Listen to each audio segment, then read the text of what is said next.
Quem é a Daniele? Bom, eu nasci no subúrbio do Rio de Janeiro, sou filha de um artista plástico e de uma professora. Morei até os meus 17 anos numa vila no bairro de Cascadura. Tive uma infância sensacional, maravilhosa. Minha avó paterna, que se chama Vera, minha tia Janete, que é irmã do meu pai, foram pessoas muito importantes na minha infância, porque elas moravam juntas e a gente acabava sempre indo no final de semana, porque era eu, minha prima, que tem 3 anos a menos que eu, a Paula, a gente acabava passando os finais de semana juntas, brincando de boneca. Minha tia fazia batizado, juntava minha tia Janete, minha avó, meu tio Célio, que era o irmão da minha avó, as filhas dele, a Celinha, a Verinha, e a gente fazia batizado das bonecas que a gente tinha. A gente fazia festa de aniversário, a gente fazia festa de verdade, a gente fazia bolinho, docinho. Então, eu brinquei muito na rua depois que eu saí da primeira e da segunda infância. Eu morava, como eu disse, eu morava numa vila e tinha muita criança, então a gente brincava pra caramba. Eu tenho muitas recordações de pique-bandeira, handball, queimado, pique-esconde, altinho, elástico. Até hoje eu amo pular elástico. Então eu tive uma infância sensacional. Eu sempre fui uma excelente aluna, não por uma escolha, mas por uma obrigação. Minha mãe, como eu disse, minha mãe era professora, então minha mãe exigia muito da gente na questão de estudos.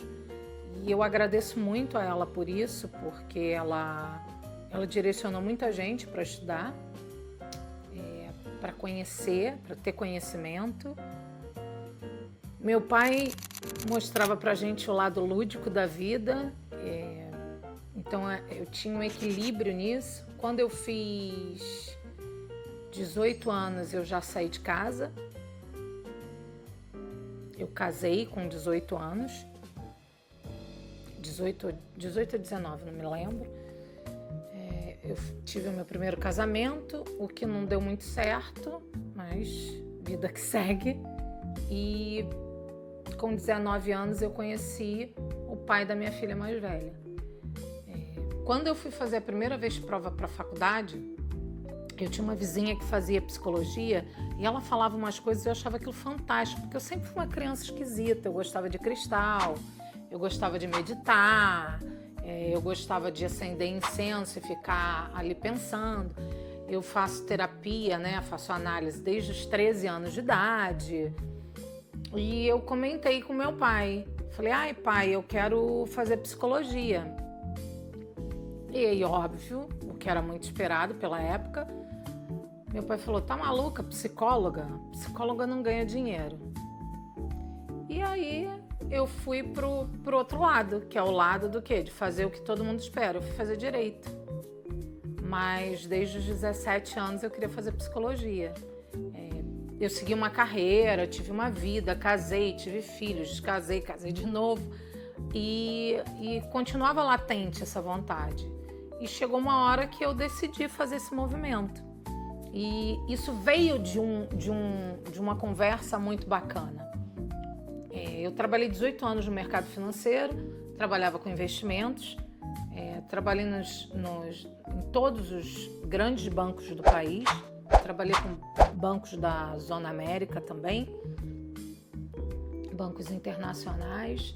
E teve uma vez que eu estava fazendo um investimento patrimonial para um cliente e a gente demorou muito para fazer essa carteira, até acertar tudo. Tinha coisas que ele ia botar no nome dos filhos e a gente conseguiu fazer uma coisa muito bacana, foi harmônica para a família, ficou todo mundo bem. E ele e a esposa me chamaram para almoçar. Como eles já eram bem mais velhos, acho que ele tinha 82, ela tinha 80, né?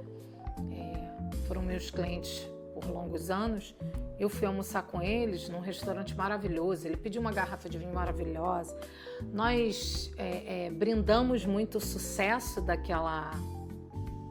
dos investimentos. E na hora do brinde ele me interrompeu, a gente conversando, e ele falou assim: eu preciso dizer uma coisa para você. Você tem um talento incrível com números, mas eu acredito que Deus sempre toca a vida de alguém com um talento especial. E o talento que Deus tocou você foi o talento de cuidar de pessoas. Você é boa com investimentos, mas aonde está o seu talento e está o teu toque divino em ouvir, entender e ajudar pessoas. Usa isso da melhor forma que você puder. E aquilo foi um soco na boca do estômago para mim. Eu saí muito incomodada daquele almoço e aquelas palavras não saíam da minha cabeça. Só que a vida, ela traz coisas sensacionais, algumas a gente não entende de primeira. Um mês depois, esse senhor faleceu. E aquilo me assustou muito, muito, muito, porque a gente tem 8 bilhões de habitantes no mundo. Por que ele tinha que ter falado aquilo para mim? Alguma coisa divina tinha naquilo. E eu comecei a pensar sobre. Pouco tempo depois eu pedi demissão do mercado financeiro, passei a prestar serviços só para o mercado financeiro, montei uma empresa no Rio de Janeiro, ainda morava no Rio, e aí eu casei novamente, por contingências da vida, era importante vir para São Paulo, nós viemos, a família toda veio para São Paulo, e eu decidi que na vinda para São Paulo eu ia vender a minha empresa no Rio e que eu ia estudar o que eu acreditava, o que eu desejava e o que eu queria. E aí aconteceu tudo, aconteceu a grande mudança da minha vida. Eu vim para São Paulo, eu decidi que eu queria estudar. Eu já era formada, minha primeira formação em marketing. E aí eu fui procurar. Na primeira semana que eu estava em São Paulo, eu fui procurar um lugar para estudar e tal. Eu já tinha escutado falar de arte terapia. Achei um lugar muito próximo ao instituto que a gente podia fazer pós-graduação e tal. E eu fui lá visitar, achei a arte terapia fantástico e me inscrevi. 30 dias morando em São Paulo, eu já amava São Paulo. Já tinha São Paulo como a minha nova cidade e eu comecei a estudar arte terapia. E quando eu fui estudar, eu fazia análise com uma pessoa, uma psicanalista sensacional, e ela me marcou com outra frase. Ela falou assim: quando você começar a estudar, não deixa o estudo, não passa pelo estudo, não passa pela pós. Permita que esse conhecimento passe através de você. E isso foi muito forte para mim, porque foi tudo que eu fiz na minha pós-graduação. Todas as atividades, tudo que a gente aprendia na pós, eu vivenciei. Eu fiz a vivência das técnicas e eu permiti que a pós-graduação, eu permiti que a arte-terapia passasse por mim. E durante os 18 meses que eu estudei, que eu fiz a pós, tiveram 2 que foram muito importantes. Que um foi a questão de eu não conseguir lidar com o meu corpo, eu não conseguia dançar, eu não conseguia ter liberdade para dançar. Isso me fez entender muito sobre o quanto, quando a mente está aprisionada, a gente se sufoca. E o outro foi porque meu pai já tinha falecido e a gente estava falando sobre liberdade e aí a gente foi construir uma pipa. E o meu pai amava a pipa. E eu percebi que o maior valor que eu tenho na minha vida é poder ser livre. E não é ser livre no físico, é ser livre na mente para pensar. E esse dia, quando eu construí essa pipa, eu prometi a mim que eu ia conseguir viver através daquilo que eu acreditava. Desse dia em diante, eu nunca mais parei de estudar. Se recompõe e a gente continua.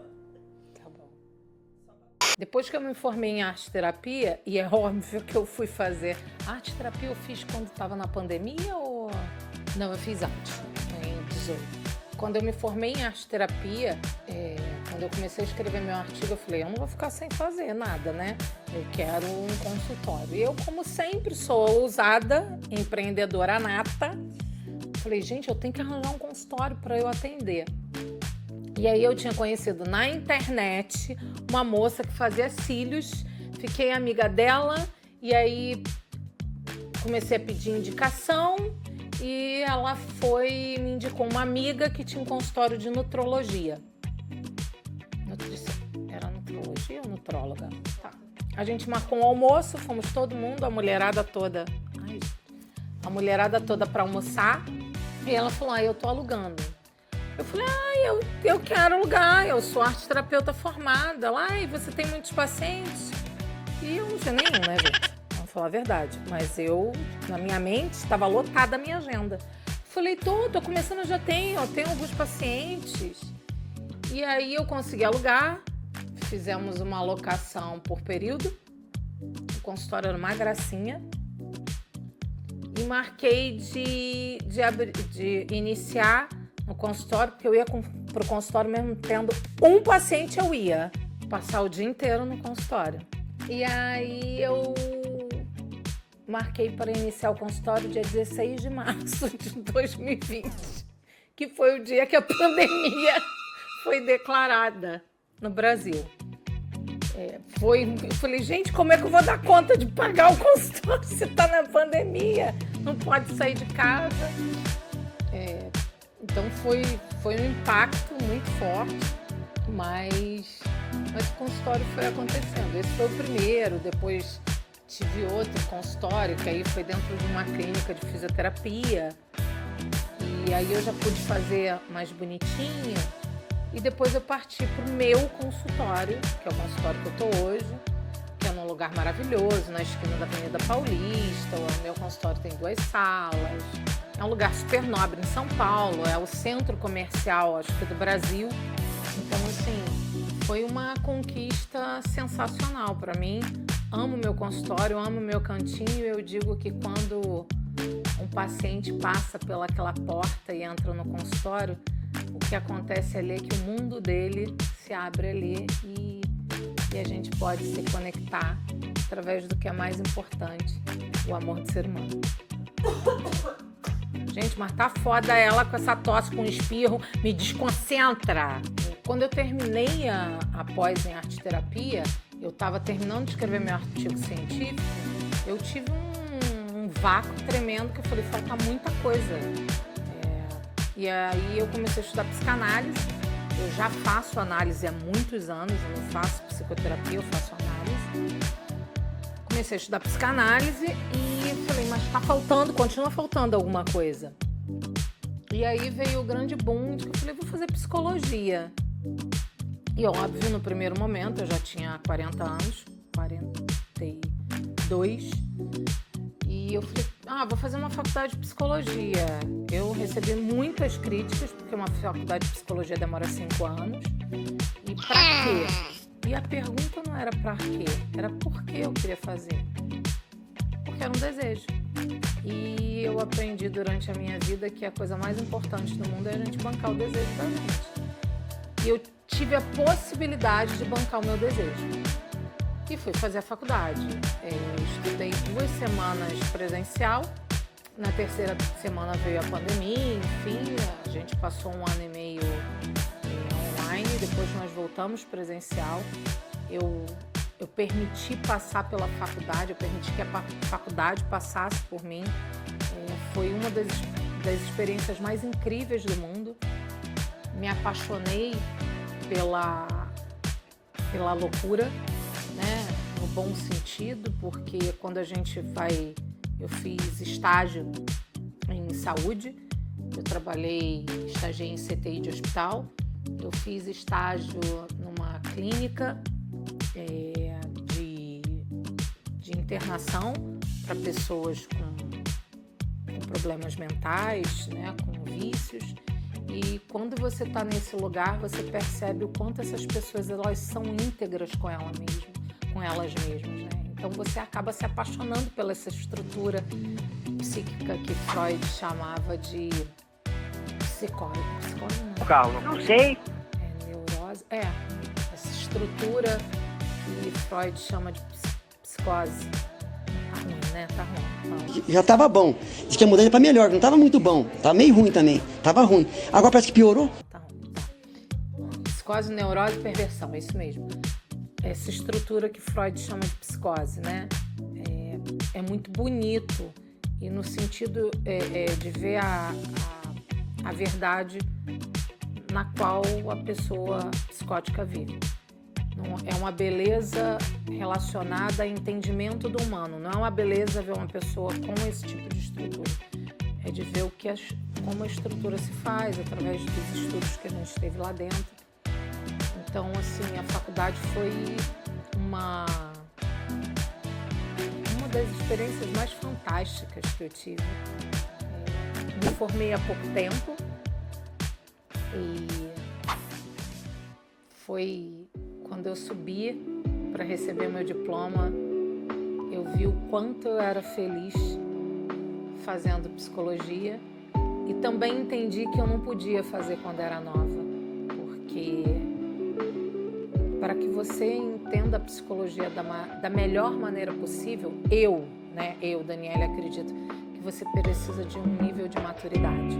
Quando a gente é muito novo, quando a gente é muito nova, nosso nível de maturidade é menor, o que é normal, mas a gente talvez não tenha a sabedoria necessária para lidar com todos os conhecimentos que são entregues para a gente. Então, a psicologia foi só mais um coraçãozinho nessa área do conhecimento e foi uma faculdade muito importante, foi um aprendizado muito importante e que eu sou grata de poder ter vivido. Quando eu abri o consultório, né, depois que eu comecei a estudar, quando eu estava para me formar, eu fui num jantar e a palestra que tinha nesse jantar era a palestra do professor Augusto Cury. Eu vi que no final da palestra todo mundo ia tirar foto com ele. Eu falei, não, eu vou aproveitar. Eu vou arrumar uma maneira de falar fazer um pitch de vendas em 30 segundos para ele. Em 30 segundos eu falei o que eu fiz, o que eu fazia e o que ele achava como um orientador acadêmico que eu poderia fazer para melhorar. Acredito que o meu pitch de vendas deu certo. Nesse momento ele me convidou e eu fui ser aluna de mestrado dele e ele dava aula de gestão emocional. E aí eu acabei desenvolvendo um método de gestão emocional e aperfeiçoei esse método e uso ele para gestão emocional para o mundo dos negócios, né? E esse método eu venho aplicando já há 3 anos e graças a Deus a gente vem tendo bastante sucesso. Isso tudo que eu falei aqui é um pouquinho, um pinguinho de quem eu sou, da onde eu vim, o que eu faço. E se você gostou de saber um pouquinho sobre mim, de saber um pouquinho sobre o meu trabalho, curte, se inscreve no canal, que semana que vem tem mais.